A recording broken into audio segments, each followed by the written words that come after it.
bum bum bum bum bum bum bum bum bum bum bum bum bum. Hey Kevin. Hey Morgan. Gino.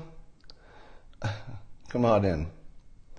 I see Gino is using the says structure of his name there. I'm not sure if I started that. All right. You may have noticed that it is an extraordinarily slow news time. We need more news. We're used to a higher threshold of the fire hose of news. But what we really need, it's a simultaneous sip. And it's coming. It's coming at you. Coming at you hard. Or as Chris Cuomo says, let's get on it, or get after it, or something. He has a saying. But that doesn't matter now. How about the simultaneous sip? Oh.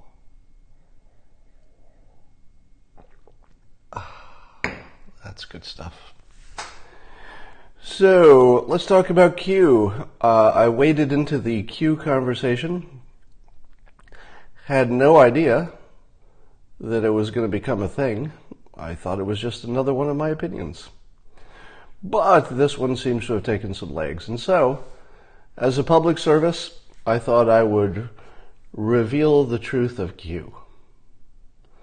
But it didn't seem right to just say it. So instead, I put it in the form of a puzzle, which I tweeted. You can find it in my tweet stream, and you can see some people responding to it. You can see that people have penetrated it, the top two layers. So it's a puzzle that has 3 layers. 2 of them have been penetrated. The third one's the hard one. You're going to have to find out what 3 things have in common that is not obvious. And once you find it, you'll know the truth. If you don't find it, you might think, well, is this it or is that it? So here's my hint.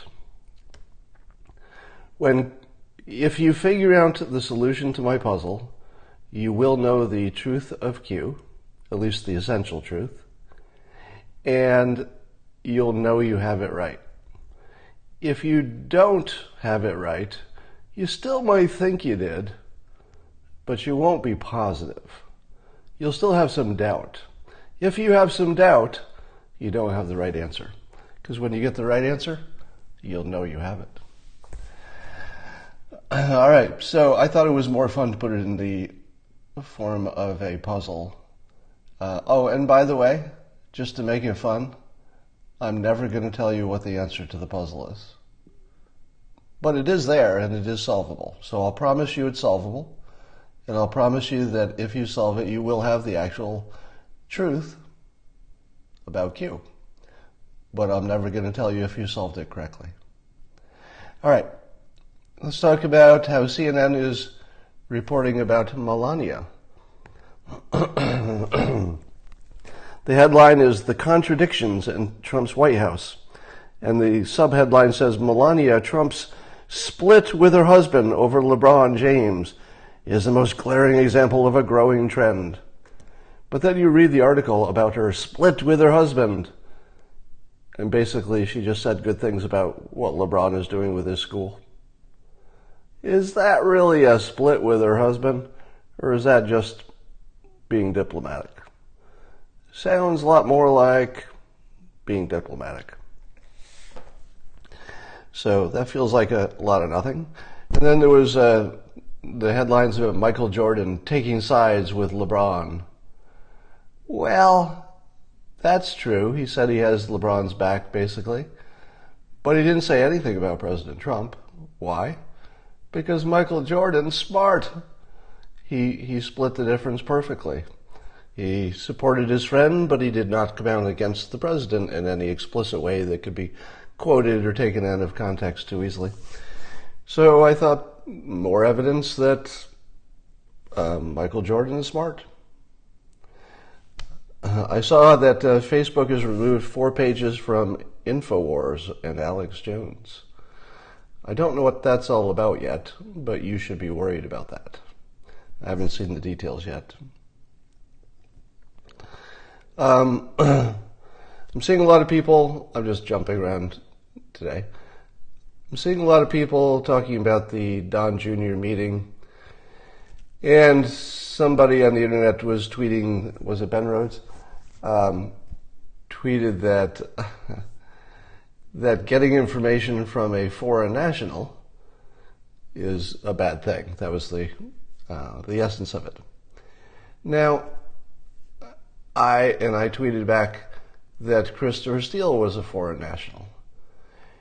Now, I got pushback from that, comparing Christopher Steele, who is not from this country, and put together information that would affect our election, compared to this Russian lawyer who alleged to have information but didn't have any. And the distinction that I got is, oh wait, you can't compare them, because one is allegedly working for Putin, and the other one is allegedly working for, first maybe a Republican, then, with the FBI, and then the campaign. And so there was a little bit of, no, those aren't real, because Christopher Steele was sort of working for us. To which I say, how in the world does that matter? Yeah, he's still foreign. How does it matter that somebody was paying him and the person paying him was from this country? I don't see how that matters. He's still a foreign national providing information that affects a campaign. And if we pay him to do one thing and he provides information that does whatever he wants or his country wants, I know. So my take on this is they're either both illegal or both legal. Obviously, I'm not a lawyer, so wait for Dershowitz to tell you what's legal and what isn't. You want to hear a weird Dershowitz coincidence? As I'm flying to meet President Trump last week, I'm on the plane, and it's a JetBlue, and it's got the TV, and I'm watching TV, watching the news, and Alan Dershowitz comes on with another pundit, I forget who it was, and both of them started talking about buying their suits at Men's Warehouse. And I literally just bought my suit at Men's Warehouse, and I always say I'll do whatever Alan Dershowitz does. And I'm flying for my meeting with my Men's Warehouse suit, listening to Alan Dershowitz say he buys his suits at Men's Warehouse, which is the most random thing to say on television. Yeah, it came from the conversation of Manafort's ostrich suit, and then the two of them said, yeah, we use Men's Warehouse. And there I was.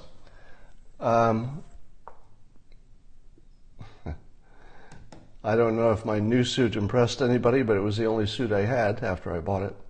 So I didn't own a suit. So there you go. Just looking at the rest of the news. LeBron James, no, we already talked about him. Did I cover everything? It's such a slow news day. Is there anything else you guys want to hear about? So I've been watching the Q supporters evolve in their belief. It feels to me that I'll talk about Candace, good suggestion. It wasn't long ago that people were saying Q is definitely true, and you will find out. And I'm seeing a lot of Q supporters today say something along these lines, saying that it doesn't matter if Q is real, it helped us organize to understand what the deep state is up to. So you may see some people changing their views of what Q is all about. So I just saw a video just before I got on of Charlie Kirk and Candace Owens, who apparently were just trying to eat at a restaurant, and some group of Antifa protester types, I don't know if they're Antifa, but they're protester types, are following them around with a bullhorn and bells, and they're making noise and calling them racists. Now, a bunch of white people calling Candace Owens a racist is probably the funniest thing you'll ever see. And it's hard to imagine that that's a good thing. People say a Q is a good thing, not a bad thing, because I see your comments. Because why? Because it is educating you on all the things that may or may not be true. Oh, yes, let me refer to my poll. So I did a Twitter poll yesterday, and as you know, Twitter polls are not scientific. So the following is not presented as any kind of scientific poll. But I did a informal little Twitter poll on the question of what did people think of Black Lives Matter and the KKK? And I said, do you think KKK is racist only, but Black Lives Matter is not? Do you think Black Lives Matter is racist, but KKK is not? I didn't expect anybody to say yes to that. Do you think they're both racist? Do you think neither of them are racist? And the last I checked, I think it was 90% of respondents said both Black Lives Matter and KKK are racist organizations, which is different from saying that all the members are racists. All right, I don't believe anybody thinks that's the case. Well, I'm sorry. The KKK are, of course, all racists because that's the point of their organization. But I don't believe anybody thinks all of Black Lives Matter are racist. The question was about the organization. So, and again, this is not a scientific proof. It's not my opinion. I just wanted to see what the poll would come up with. And I was not surprised to see that, it was a both sides poll. I was not surprised to see that Republicans and Trump supporters primarily think that both sides are racist. Now, you know what that means? What is the biggest complaint about Republicans? Biggest complaint about Republicans is that they are racists. Now, the Black Lives Matter are against one racist group, the KKK. Here I'm simplifying. Of course, they're against all racists, but simplifying. Whereas the Republicans, according to my poll, are against two racist groups in their view, both the KKK and Black Lives Matter. So if you don't understand, and this is an important point, I think conservatives and Republicans understand themselves for the most part. I don't think that any side understands the other side, just as a general rule. But if you're on the left and you don't understand that Republicans are, wait for it, they're twice as much against racism as the left. If you don't understand that, you don't understand anything about the right. You shouldn't even be in a political conversation if you don't understand that basic thing. The left are looking at a small universe, the KKK, which I believe I saw somebody said 3,000 people in the whole country. Black Lives Matter and the people who support it is probably a bigger number. And it seems to me that the people on the right disavow the racism from all of the KKK. They disavow all of the KKK supporters, and they go further. They disavow Black Lives Matter members who they would consider racist, and they disavow the group for being a racist group. Again, I'm just reporting. I'm not giving you my opinion on this topic. You've seen me have some conversations with Hawk Newsom, and you can see where the disconnect is, where there's an enormous difference of opinion. The Trump supporters are against all of the racism. KKK is just a small part of it, but certainly they're 100% against that as a group. And they're also 100% against, or 90% it looks like, against any other racist group, whether it's Black Lives Matter, in their opinion, or anybody else. Now, I've only got a few more minutes. He doesn't accept Charlottesville. I don't know who you're talking about. Sick of the racist rhetoric.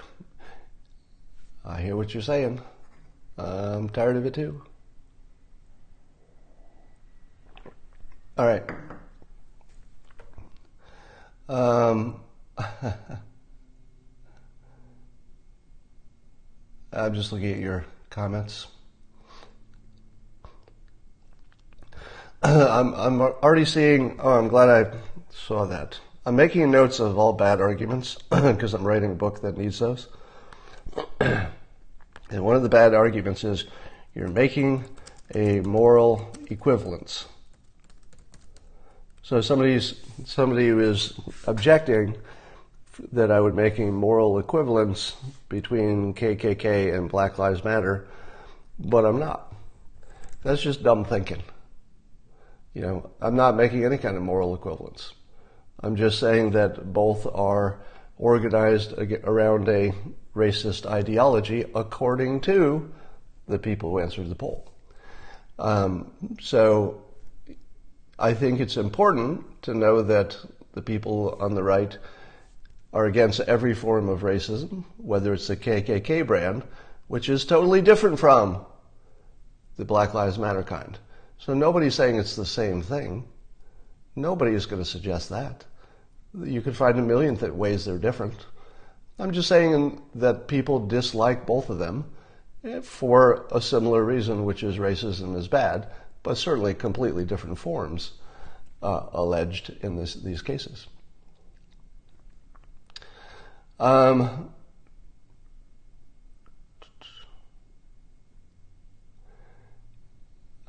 Somebody's thanking me for clarifying. You're welcome. Yeah, I heard. What was the murder rate in Chicago? 40. Listen to this. In Chicago, this is a headline. 44 people were shot in 14 hours in Chicago. I hear a question about Bill Pulte, and the answer is you're going to hear some real interesting stuff coming up. Not today, very soon.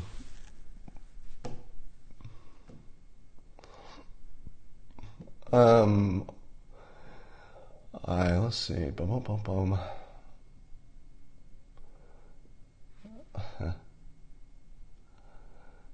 All right. If anybody manages to solve my Q quiz, I'll be looking at it. Not a quiz, a puzzle. It seemed like only appropriate to put it in the form of a puzzle because the people who follow Q are very smart. So let me say this as a general statement that I think is true. The people following Q are probably unusually smart IQ-wise. I've told you many times that IQ doesn't protect you in any way from the illusions of life. Being smart doesn't help you from cognitive dissonance.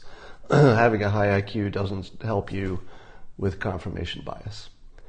So the followers of Q can be very smart IQ-wise, and I think that's probably true. I would guess. If you were to actually just measure IQs, they're probably above normal. But that is completely irrelevant to whether they have the right impression of what's going on. IQ doesn't help you in cases like this. So some of you may think that you have solved my puzzle, but I haven't seen a solution yet. I've seen people penetrate the top 2 layers. The second layer, if you want to know what the second layer is, count the number of letters in my tweet. But there's another layer, and it's the hard part. And the hard part is trying to figure out what the first part of the tweet, what the pattern is in terms of what the people mentioned in the first part of the tweet have in common that ordinary people do not have in common.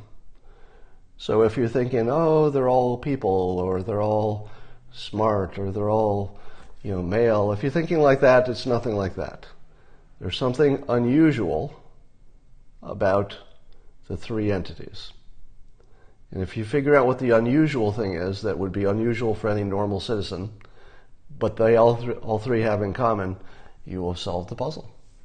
All right, that's all for now, and I will talk to you all later.